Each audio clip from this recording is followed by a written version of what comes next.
Salut les auditeurs! Bienvenue sur le podcast de l'école de la deuxième chance du Laine. Aujourd'hui, nous allons parler de la santé mentale. La santé mentale, c'est pas qu'une question de troubles psychiques, c'est aussi une question d'équilibre pour maintenir un niveau de bien-être et avoir les outils pour faire face aux moments difficiles. Alors, nous allons vous annoncer le programme d'aujourd'hui. En premier, nous allons identifier la tempête en première partie. Puis en deuxième partie, nous allons voir les outils pour garder le mental au top. Ensuite, enchaîner sur la partie 3, qui consiste à chercher du soutien sans culpabiliser. Et pour finir en conclusion, une tempête, c'est temporaire. Tout d'abord, on commence par les signes du stress. Premièrement, je voudrais souligner que le stress est une réponse normale de nature psychologique et comportementale. En effet, les signes du stress sont multiples, en termes de l'augmentation du rythme cardiaque, de plus la difficulté de dormir, de suite la difficulté de motivation et de concentration.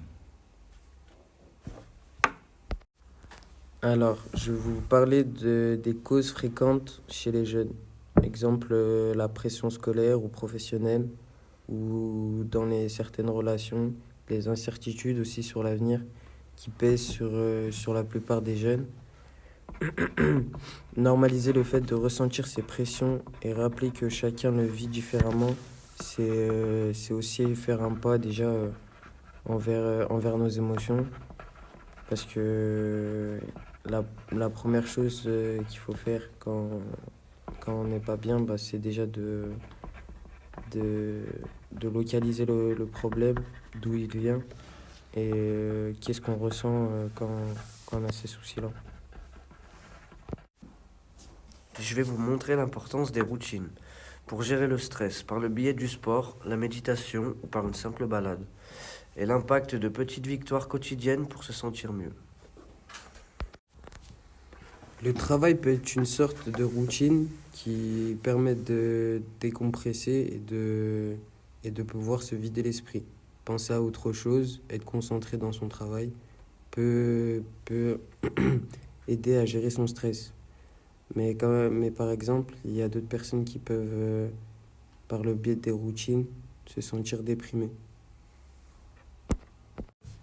La répétition des journées peut se faire ressentir chez certaines personnes qui ne supportent pas la monotonie de leur travail ou de leur quotidien. Il y a plusieurs stratégies pour gérer le stress, comme faire de l'activité physique, également lire et faire des activités artistiques ou valorisantes, et ainsi prendre un bain chaud. Et pourquoi pas utiliser une technique de relaxation. Il y a plusieurs méthodes de relaxation comme la visualisation. Installe-toi confortablement et ferme les yeux. Imagine un lieu apaisant avec des détails sensoriels. Visualise-toi dans ce lieu, ressens les émotions positives. Ouvre les yeux et reprends ta journée plus détendue. Il y a plusieurs bonnes habitudes à adopter pour se sentir bien. Tout d'abord, garder un sommeil régulier, manger équilibré et aussi savoir dire non pour se décharger. Il existe plusieurs moyens pour avancer sans culpabiliser. On peut trouver des ressources téléphoniques et sur Internet. Par exemple, il existe la ressource téléphonique Fil Santé Jeune, Allo Écoute Ado ou encore Nightline. Il existe aussi le 3114 qui est le numéro national de prévention du suicide.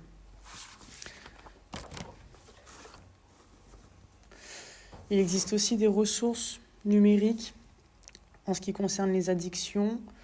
On peut avoir Addicted, le village des addictions, c'est un site web. Tabac Info Service, Alcool Info Service et Joueurs Info Service.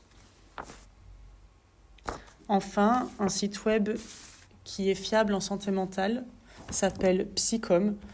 C'est un site sur lequel vous pouvez retrouver tout un tas d'informations pour comprendre ce que sont que les troubles psychiques et la santé mentale et pour trouver les ressources pour vous faire accompagner et aller mieux.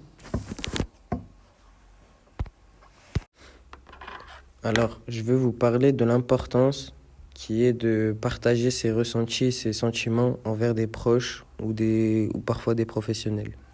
Moi, pour ma part, ça a été une psychologue qui m'a bien aidé à pouvoir me lâcher et extérioriser tout ce qui était enfoui en moi, de sombre comme de joyeux, et pouvoir mettre des mots sur ce que je ressentais. Ça a été très important pour moi et ça m'a aidé à avancer dans mon quotidien. Savoir lâcher prise. Par exemple, en exemple concret pour dédramatiser certaines situations. Par la technique de l'humour, surtout savoir lâcher prise, c'est ne pas tout prendre au premier degré et avoir un certain recul sur les choses, sur les paroles qu'on entend. Donc ouais, savoir lâcher prise, c'est savoir se détacher de toute anxiété, de toute haine et de stress surtout. En résumé, il est important de savoir identifier ses émotions et connaître les différentes clés pour aller mieux. Et surtout, n'oubliez pas, tout passe, même les tempêtes les plus violentes, fais-toi confiance. N'hésitez pas à tester une des techniques pour garder le moral au top et à nous partager vos expériences dans les commentaires. Merci de nous avoir écoutés. Et on se retrouve très bientôt pour un nouvel épisode.